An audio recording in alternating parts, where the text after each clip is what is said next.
Bonsoir à tous et bienvenue. Très heureux de vous retrouver pour vous présenter les faits marquants de l'actualité. À la une ce soir, les difficultés de la presse qui s'accentuent avec l'arrivée des nouvelles autorités. Premier quotidien sportif de l'histoire de la presse sénégalaise. Stade met la clé sous le paillasson après 21 années d'existence et plus de 160 millions d'exemplaires tirés. La raison, les difficultés financières et le manque d'appui de l'État.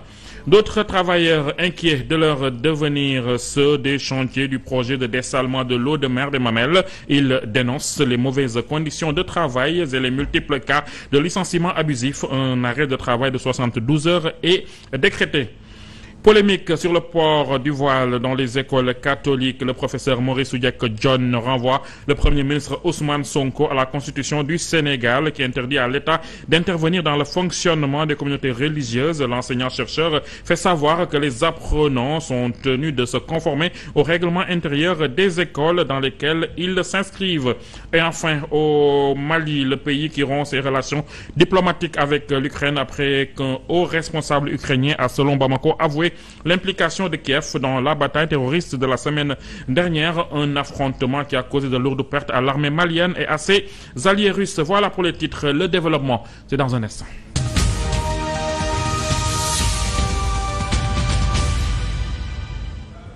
Merci de nous choisir pour vous informer. La presse sénégalaise dans le dur. Le groupe Africom informe de la suspension de la parution des quotidiens Stade et Sunu Lamb sur support papier. Stade, premier quotidien sportif de l'histoire de la presse sénégalaise, met ainsi la clé sous le paillasson après 21 années d'existence et plus de 160 millions d'exemplaires tirés. La raison, la situation économique et le manque d'appui des nouvelles autorités.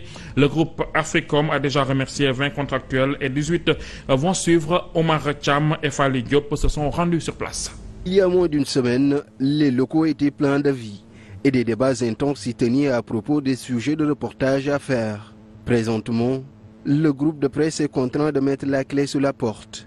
Un concours de circonstances est passé par là. Cette situation, nous la connaissons depuis 2 ans, depuis le Covid-19. Mais nous avions un espoir de redressement de la situation économique. Nous nous sommes rendus compte que nous ne nous en sortons pas et on a donc décidé de mettre fin à l'ensemble des contrats de la rédaction. Dans cet amas de fausses notes, la main des nouvelles autorités serait pour quelque chose. De la suspension des contrats de publicité qui représentent 70% des recettes de la dite entreprise au redressement fiscal, la presse étouffe. Aujourd'hui, les nouvelles autorités ont plutôt engagé une politique de confrontation avec les médias. C'est-à-dire que tous les prétextes sont bons pour chercher des problèmes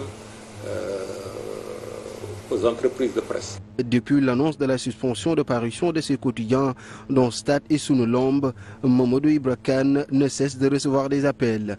À ce rythme, il émet des craintes pour ses confrères. Aujourd'hui, c'est le groupe Africom qui a licencié donc 20 personnes, mais il y aura des licenciements en cascade dans la majorité ou la quasi-totalité des entreprises de presse parce que la situation économique est intenable. Et pourtant, le patronat de presse avait élaboré un plan d'action pour revigorer un secteur qui ne cesse de tanguer. Nous n'avons reçu aucun écho. Donc il y a une volonté manifeste de ne pas entendre la presse. Symbole de son ancrage dans le volet sportif, Stade enregistre plus de 160 millions de tirages d'exemplaires en 20 ans et s'est distingué de par son professionnalisme. Le syndicat national des travailleurs du projet de dessalement de l'eau de mer des Mamelles décrète un arrêt de travail de 72 heures. Les travailleurs dénoncent leurs mauvaises conditions de travail avec des licenciements abusifs et des renvois sans motif ni préavis. Mamadou Kanté les a rencontrés. La vanne est coupée entre la direction de l'entreprise chargée de la pose des conduites du projet de dessalement de l'eau de mer de Mamelles et ses employés. Laissez-moi vous faire savoir qu'à partir d'aujourd'hui, nous décrétons un grève de 72 heures d'une validité illimitée tant qu'on n'aura pas gain de cause. Merci beaucoup. Ces travailleurs affiliés à l'entreprise chinoise Sinohirdo protestent contre leurs conditions de travail, des conditions qu'ils disent dénoncer depuis le décès d'un de leurs collègues sur le chantier. Ils nous licencient souvent de façon abusive sans motif. Ils nous humilient dans notre travail et nous font même chanter sur nos heures de travail. Des conditions difficiles de travail dues selon eux à l'inexistence d'un contrat de travail. On travaille dans l'entreprise depuis maintenant 3 ans sans contrat. Avant-hier, on nous a proposé un contrat qui leur permettrait de nous licencier facilement. Il lance ainsi un appel aux autorités sénégalaises. Un appel solennel à toutes les autorités compétentes dans le domaine, à savoir son Excellence Monsieur le Président de la République, Bassirou Diomaye Faye, le ministre du Travail, l'inspection du travail, le ministre de l'Hydraulique et de l'Assainissement. Certains membres de la direction présents sur les lieux n'ont pas voulu intervenir, mais promettent de se prononcer très prochainement pour donner leur version des faits. Le village plutôt de Déniguetch Sud, Dikeur Simberi, dans la commune de Bambilor, est en pleine crise foncière. Environ 50 familles du quartier Nguent sont menacées d'expulsion en raison de problèmes de gestion des titres de propriété. Le 23 juillet dernier, la DSCOS de Rufisque a marqué des arrêts DSCOS sur plusieurs maisons et a convoqué leurs propriétaires, selon les membres du collectif Bayil Samassouf. Cas spécifique, c'est le cas d'Ibrahim Fall. Donc des habitants de ce village ont été convoqués récemment, le 24 juillet passé, à la DSCOS. On les a signifiés comme quoi que leurs maisons sont sur un titre foncier de M. Ibrahim Fall, numéro 16672, d'une superficie d'1 hectare. Donc une cinquantaine de familles est menacée, parce que la DSCOS a déjà inscrit des arrêts sur toutes ces maisons-là. Et ce qui nous préoccupe dans tout ça, ce quartier-là est le plus vieux quartier du village. Un village qui existe depuis 1902. Comment un Sénégalais comme nous peut venir récemment brandir un titre qui date de 2014, qui n'a jamais fait signe de vie et qui nous dit que là, c'est pour moi. Cette injustice vraiment nous préoccupe. Et il n'en est pas le seul. Il y a encore d'autres personnes qui viennent à tout moment brandir des titres, nous dire que tel site ou tel site m'appartient. Polémique sur le port du voile dans les écoles catholiques. Le professeur Maurice Soudjek John tranche le débat. Selon l'enseignant-chercheur, c'est une question déjà tranchée par la Constitution qui dit que l'État ne doit pas intervenir dans le fonctionnement des communautés religieuses. Ces dernières doivent exercer leurs activités sans entrave. Il ajoute que les apprenants sont tenus de se conformer au règlement intérieur des écoles dans lesquelles ils s'inscrivent. Suivant sa réaction. Constitution bi dafa ne ñi nga xamante ne ñooy les communautés religieuses nguur gi daf leen jox sañ-sañ. La Constitution dit clairement que l'État ne doit pas s'immiscer dans le fonctionnement des communautés religieuses qui doivent dispenser leurs enseignements en toute liberté. La Constitution dit également qu'elles doivent exercer leurs activités sans entrave. Il y a des écoles qui n'accueillent que des musulmans. Si tu es d'une autre religion, on ne te reçoit pas. yooyu ay julit rek lañ fay accueillir. boo demee nekkuloo julit du mënuloo fa jànge. École privée catholique kenn waxul ne catholique yi rek ñoo fay jànge mais ñi fay jànge ñi ëpp sax. Mais les écoles privées catholiques accueillent tout le monde, quelle que soit la religion. D'ailleurs, la majorité des élèves dans ces établissements sont des musulmans, mais il n'y a aucune discrimination. Donc, je pense qu'on devrait dépasser ce débat. Parce que chaque établissement dispose de son règlement intérieur. Et tout citoyen qui veut s'inscrire dans une école doit se conformer au règlement intérieur. Nous devons respecter le principe d'égalité. yeneen jafe-jafe kon principe d'égalité bi constitution bi wax dafay waroo ak loolu. Maurice Soudjek John intervenait dans l'émission Cette politique que vous pourrez suivre en intégralité à partir de 21h. La question relative au port du voile dans les établissements privés catholiques continue de défrayer la chronique après la réponse de l'abbé Latir Ndiaye au Premier ministre. Le Conseil national du laïcat sénégalais a également réagi. Dr Philippe Abraham Biran Tine et compagnie considèrent les propos du Premier ministre comme étant des menaces à peine voilées pour le Conseil Conseil. Ces propos étaient maladroits et de nature à heurter la sensibilité des Sénégalais, plus particulièrement des citoyens à part entière de foi catholique. La question relative au port du voile dans les établissements privés catholiques continue de défrayer la chronique. En effet, après la réponse de l'abbé Latin Ndiaye au Premier ministre Ousmane Sonko, c'est le Conseil national du laïcat du Sénégal qui, dans un texte qui énumère 20 points sur l'école privée catholique au Sénégal, qui est un cadre d'accueil et de promotion du vivre ensemble. Le docteur Philippe Abraham Biramtine et compagnie ont tenu à rappeler que les allusions que comportent les déclarations du Premier ministre tendent hasardeusement à faire croire qu'être catholique, c'est avoir la culture occidentale pour laquelle, du reste, l'Église n'a pas de préjugés. Selon le Conseil national du laïcat, cette question avait été soulevée en 2019 alors que les solides arguments apportés à l'époque par ledit Conseil avaient contribué à ramener les gens à la raison. Selon le communiqué du laïcat, le fait nouveau réside ici. En cela qu'une plus haute autorité étatique s'en est fait l'écho en prononçant un verdict sans appel contre les établissements scolaires, point contumax, mais jugé sans ménagement et jeté à la vindicte populaire. Le Conseil national du laïcat marque son indignation face à de telles déclarations qu'il juge maladroites et sont de nature à heurter la sensibilité des Sénégalais épris de justice et de vérité. Son docteur Philippe Abraham Biramtine et compagnie invite les institutions privées catholiques et les encourage à demeurer respectueuses des dispositions de la loi 91-22 du 30 janvier 91 portant orientation de l'éducation nationale modifiée qui indique au sein des établissements publics et privés d'enseignement, dans le respect du principe de la laïcité de l'État, une éducation religieuse optionnelle peut être proposée. Les parents choisissent librement d'inscrire ou non leurs enfants à cet enseignement.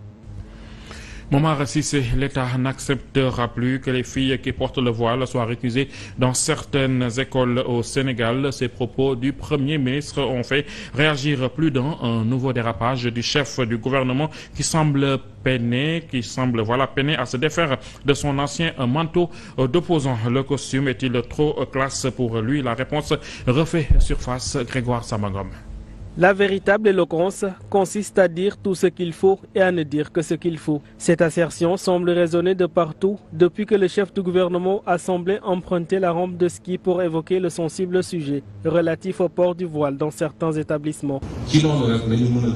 L'État n'acceptera plus que les filles qui portent le voile soient récusées dans certaines écoles au Sénégal. Un dérapage de plus, une erreur d'appréciation d'un acteur politique qui peine à s'adapter à sa nouvelle vie et à rentrer dans la peau de son nouveau statut. Comme dit l'adage, il est facile de conquérir le monde à cheval, c'est démontrer que l'on est capable de gouverner qui est difficile. La politesse, l'éloquence, la retenue, la diplomatie, bref, la grandeur nature, finissent toujours par se perdre face au discours populiste et destructeur de la cohésion sociale. Aimez-vous les uns les autres comme je vous ai aimé. Le nouveau commandement, cette sortie inopportune du chef du gouvernement, s'agit-il d'un discours improvisé qui n'a point sa raison d'être ou tout simplement de la démesure de la part du porte-étendard de ce fameux projet, susceptible de changer la vie des Sénégalais? C'est connu.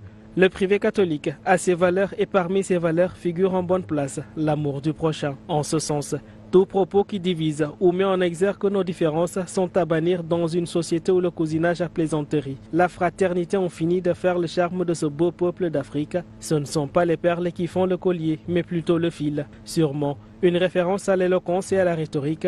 Plus on a été timide au départ, plus on aime la parole quand elle est devenue notre allié, disait Bertrand Perrier. Seulement, l'on se repent rarement de parler peu, très souvent de trop parler. Le Premier ministre Ousmane Sonko devrait éviter d'évoquer des sujets dont il ne mesure pas la dimension affective de l'auditoire, la dimension morale et rationnelle. Monsieur le Premier ministre, prenez garde aux mots que vous prononcez et mieux appropriez-vous pour l'intérêt de la nation cette citation de l'écrivain américain Victor Bétis.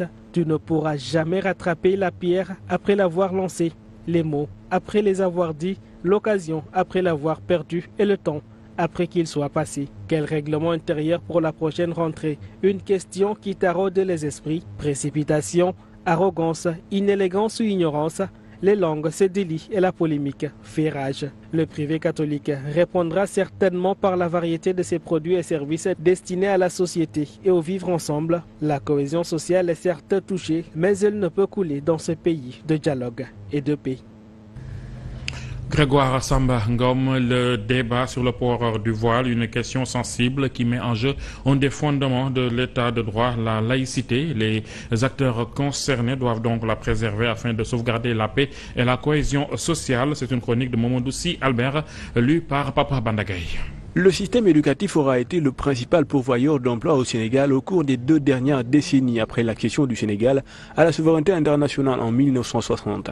Malgré ses insuffisances et ses carences, c'est ce système qui a formé et éduqué les enseignants de tous les cycles d'enseignement. C'est lui qui a rendu possible la construction de la nation multiculturelle, l'état de droit et jeté les bases du développement harmonieux du pays de la Teranga. Sans la laïcité, le système éducatif n'aurait pas réussi ses missions éducatives, de formation et d'insertion sociale et économique de ses produits. La laïcité a permis de protéger l'école et l'université contre toutes les formes d'influence religieuse, ethnique et socio-économique.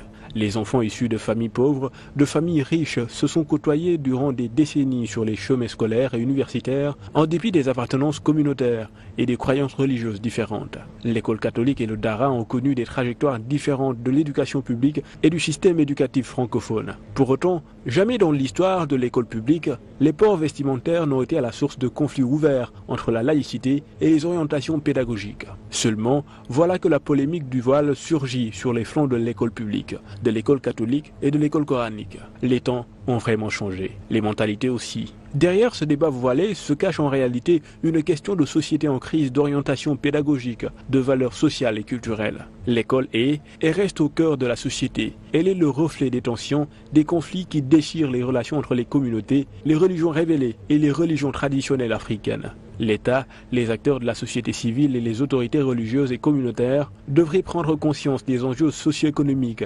culturels et politiques de la laïcité de l'école, de l'université. La laïcité est le socle de la République, une et indivisible, de l'unité nationale et du développement durable. Pabanda Gaye, 5 ans sans cette question qui divise le débat sur le port du voile a été rangé dans les tiroirs de l'oubli par les autorités de l'époque. On était en 2019. Pour rappel, cette année, 22 jeunes filles de l'Institut Jeanne d'Arc étaient interdites d'accès à cause justement de leur voile. Une décision contestée par les familles d'élèves voilés. Rappel des faits avec Moussa Mané. Cette école réputée de Dakar, créée en 1939 et placée sous la tutelle de la congrégation des Sœurs de Saint-Joseph de Koulouni, avait décidé avant les vacances scolaires de 2019 de modifier son règlement intérieur. Les élèves devaient désormais assister aux cours avec une tête découverte par souci de respecter l'identité de l'école, selon les mots de sa proviseure Rayana Tal. Une mesure qui exclut de facto la vingtaine de filles musulmanes portant le voile dans l'établissement, constitué de quelques 1700 élèves. Elles étaient au nombre de 22 au total. La mesure d'interdiction de port du voile à l'institution Sainte-Jeanne d'Arc a été le prétexte du combat médiatique mené depuis plusieurs mois contre cette institution, mais avec en arrière-plan le bénéfice d'un avantage essentiel pour des élèves suivant un cursus scolaire français au sein de cet établissement, une bourse universitaire française à terme. Il aura fallu une semaine de médiation pour venir à bout de l'affaire. Cet établissement qui scolarise de la maternelle à l'après-bac est intégré au réseau des 9 établissements français de l'Agence pour l'enseignement français à l'étranger. Aujourd'hui, après la sortie du Premier ministre Ousmane Sonko évoquant cette question du voile dans les établissements scolaires catholiques, des réactions n'ont pas tardé du côté du clergé. Un discours mal perçu et mal accueilli par une bonne partie des Sénégalais. Un discours à la limite forcené, selon plusieurs observateurs.